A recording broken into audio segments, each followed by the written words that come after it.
आज के वीडियो में प्रतिरोधों के संयोजन के अंतर्गत श्रेणी क्रम व समांतर क्रम के इन दोनों सूत्रों को निकालना बताएंगे। यानी इन दोनों सूत्रों को कैसे निकालेंगे ये समझाएंगे और इन दोनों सूत्रों पर आधारित 3 इंपॉर्टेंट न्यूमेरिकल्स भी आपको समझाएंगे। तो पूरी जानकारी के लिए मेरा पूरा वीडियो लास्ट तक देखिए और यदि अभी तक हमारे चैनल को सब्सक्राइब ना किया हो तो सब्सक्राइब जरूर कर लीजिए। चलिए शुरू करते हैं।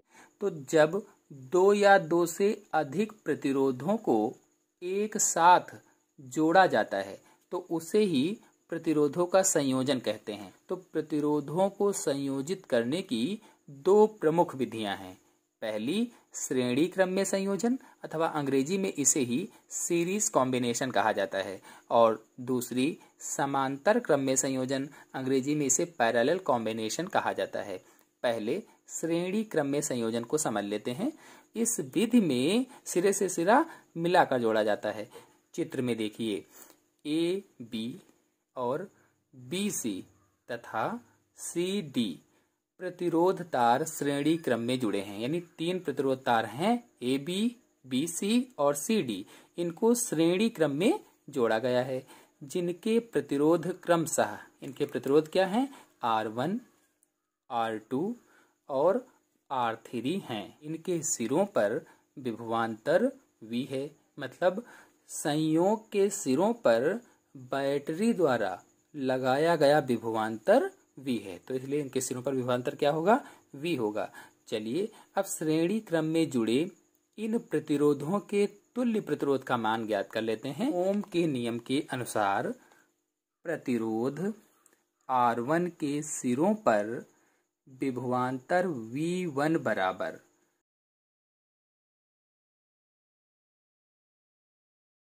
IR1। फिर प्रतिरोध R2 के सिरों पर विभवांतर V2 बराबर IR2, अंतर V3 बराबर IR3। अब कुल मिलाकर कुल विभवांतर कितना होगा? V।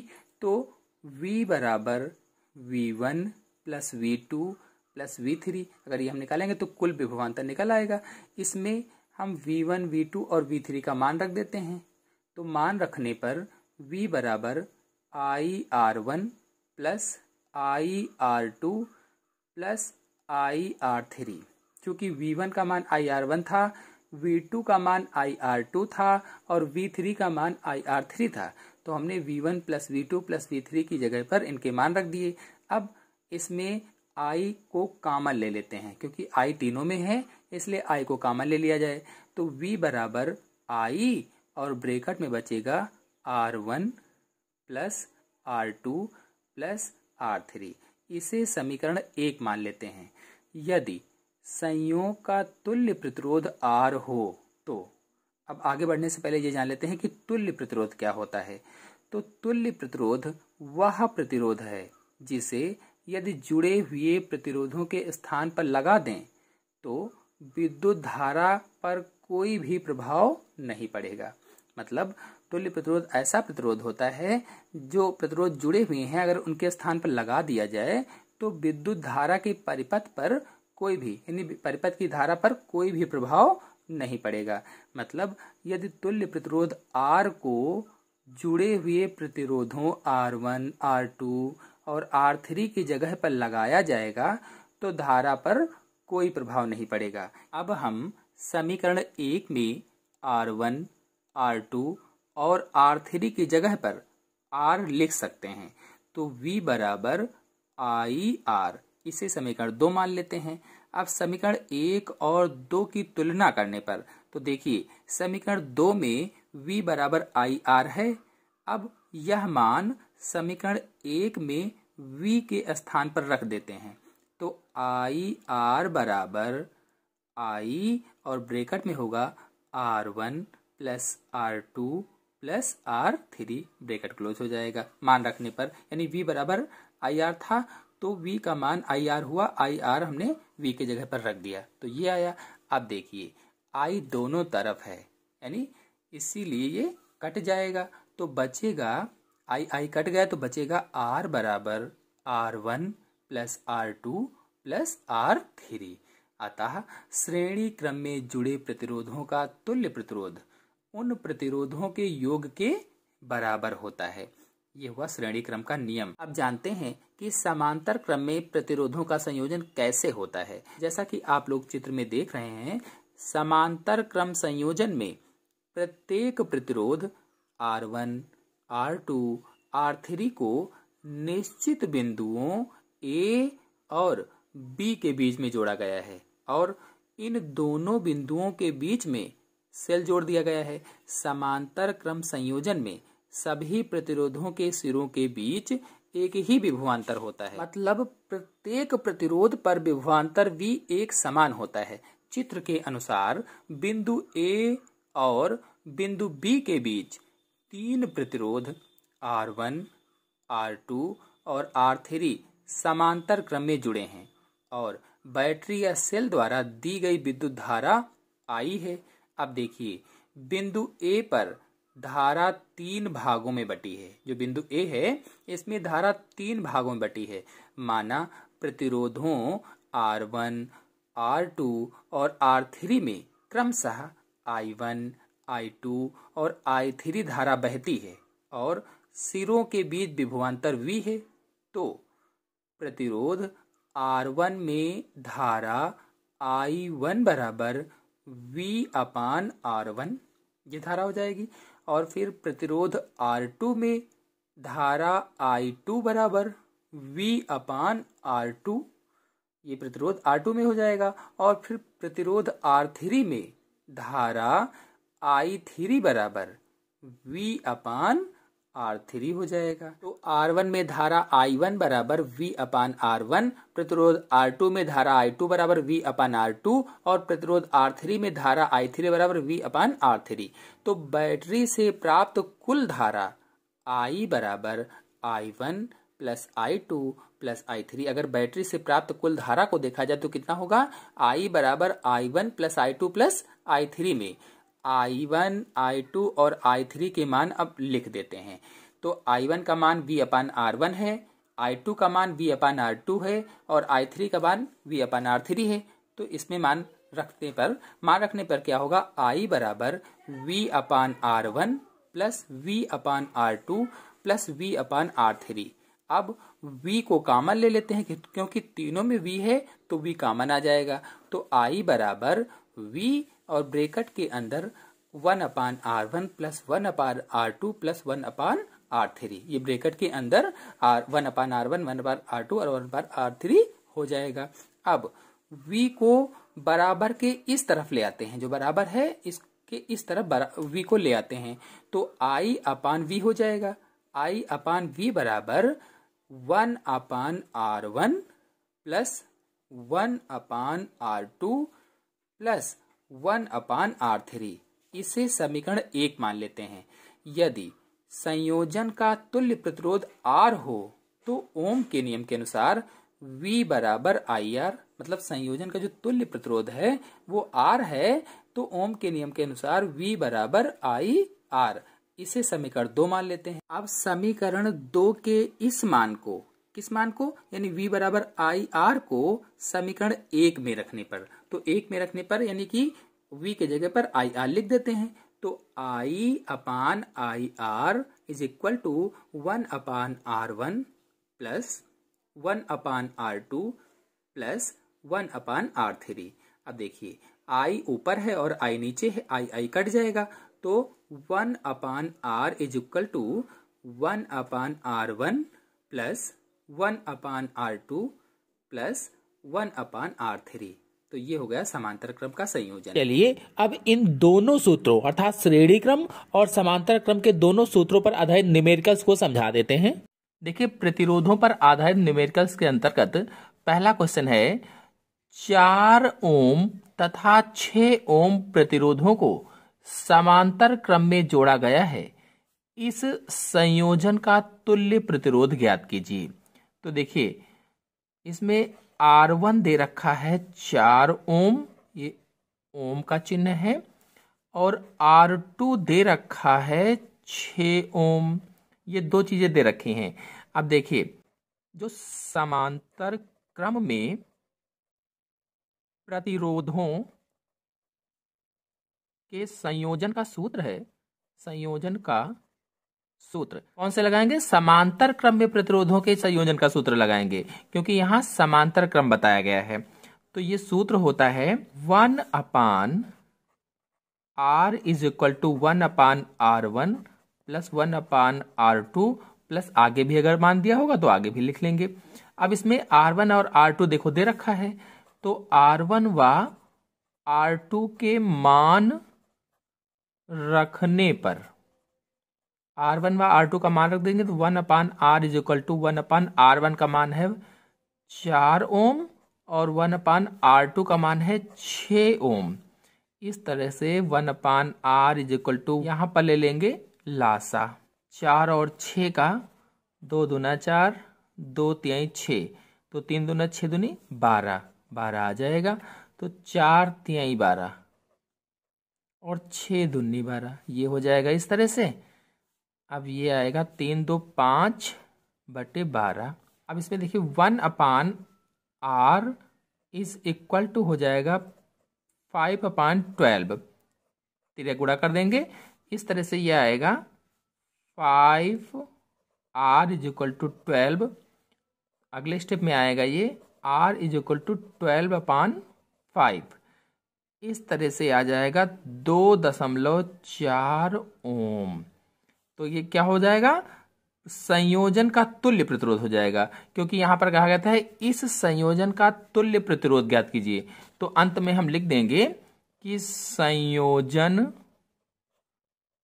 का तुल्य प्रतिरोध बराबर 2.4 ओम।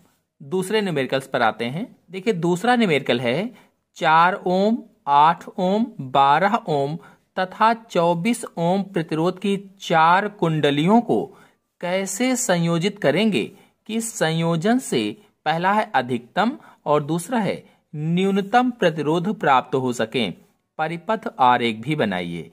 तो देखिए अधिकतम पहले, अगर आपको अधिकतम ज्ञात करना है तो अधिकतम प्रतिरोध प्राप्त करने के लिए इन सभी को श्रेणी क्रम में जोड़ना पड़ेगा। पहला है अधिकतम वाला, तो अधिकतम प्रतिरोध प्राप्त करने के लिए इन सबको श्रेणी क्रम में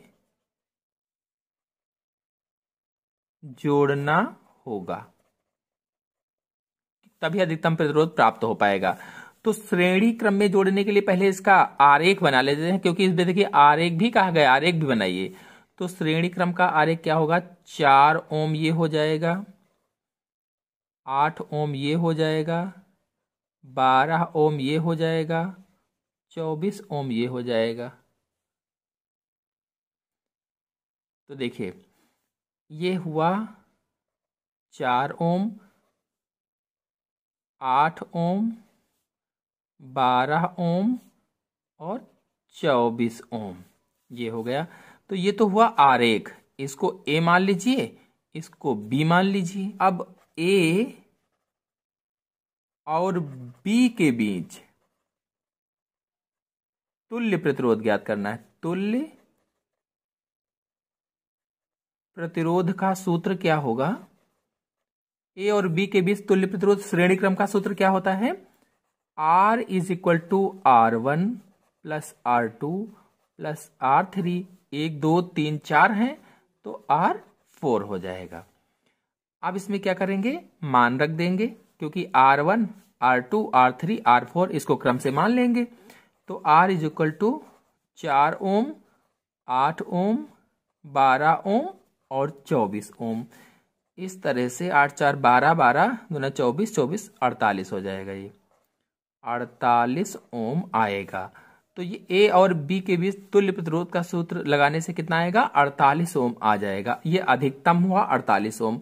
अब प्रश्न में कह रहा है कि न्यूनतम प्रतिरोध प्राप्त हो सके भी, यानी न्यूनतम प्रतिरोध को भी ज्ञात करना है। देखिए दूसरा क्या है? न्यूनतम प्रतिरोध प्राप्त करने के लिए इन सब को जितने भी दिए गए थे इन सब को समांतर क्रम में जोड़ना पड़ेगा। दिए गए प्रतिरोधों को समांतर क्रम में जोड़ना होगा। तो अब समांतर क्रम का आरेख पहले बना लेते हैं, क्योंकि आरेख भी बनाने को कहा गया है। तो ये हो जाएगा 4 ओम वाला, ये हो जाएगा 8 ओम वाला, ये हो जाएगा 12 ओम वाला, और इसी में एक ये हो जाएगा 24। 4, 8, 12, 24 ओम वाले इसको मानेंगे ए, इसको मानेंगे बी। थोड़ा सा ये जो मिलान कर रहे हैं एक ही जगह से होना चाहिए, एक ही पॉइंट से। ए व बी के बीच तुल्य प्रतिरोध तो अब ये चूंकि समांतर क्रम वाला है तो 1/r is equal to 1/r1 plus 1/r2 plus 1/r3 plus 1/r4 ये हो जाएगा। इसमें मान रख देंगे 1/r1 is equal to 1/4 plus 1/8 plus 1/12 1/24। 1/r1 is equal to, अब इसको हल कर लेंगे तो हल करने में तो इसका लासा आएगा 24, 4 छंग 24, 8 तिरिक 24, 12 दूना 24 और 24 एकम 24 ये हो जाएगा। तो इस तरह से ये आ जाएगा 6 3 9 9 1 10 11 1 12 12/24, 12 एकम 12, 12 दूना 24 बराबर 1/2। ये कुल मिलाकर 1/r इज इक्वल टू 1/2 आया। तो ये गुणा कर देंगे तो ये आ जाएगा r इज इक्वल टू 2 ओम। तो ये 2 ओम हो जाएगा। देखिए तीसरा न्यूमेरिकल है 20, 24 तथा 30 ओम प्रतिरोध वाले 3 तार। एक पहला है श्रेणी क्रम में, फिर दूसरा है समांतर क्रम में जुड़े हैं। प्रत्येक दशा में तुल्य प्रतिरोध ज्ञात कीजिए। तो देखिए पहले श्रेणी क्रम वाला ज्ञात करते हैं। तो श्रेणी क्रम में तुल्य प्रतिरोध क्या होगा? श्रेणी क्रम का सूत्र हम लोगों को पता है, R is equal to R1 plus R2 plus R3, क्योंकि 3 ही यहाँ पर दे रखे हैं। मान रख देंगे R इज इक्वल टू 20, 24 और 30 जोड़ लेंगे तो जोड़ने पर ये कितना आएगा? ये 74 ओम आ जाएगा श्रेणी क्रम का तुल्य प्रतिरोध। अब देखिए दूसरा अभी ज्ञात करना है समांतर क्रम। तो समांतर क्रम में तुल्य प्रतिरोध 1/r होता है। 1/r is equal to 1/r1 plus 1/r2 plus 1/r3। मान रखेंगे 1/r is equal to 1/20 plus 1/24 plus 1/30, और इसके बाद में इसको सॉल्व करेंगे तो इसका आ जाएगा 120 और ये 6, 5 और 4 आ जाएगा ये। फिर इसको और भी सॉल्व करेंगे तो ये 6, 5, 11, 4, 15 बटे 120 आ जाएगा। इधर देख लेते हैं यहाँ पर।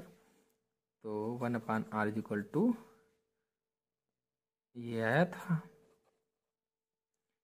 काटेंगे तो 1/r1 आ जाएगा, 3 गुणा कर देंगे, r इज इक्वल टू 8 ओम। ये आंसर इसका आ जाएगा।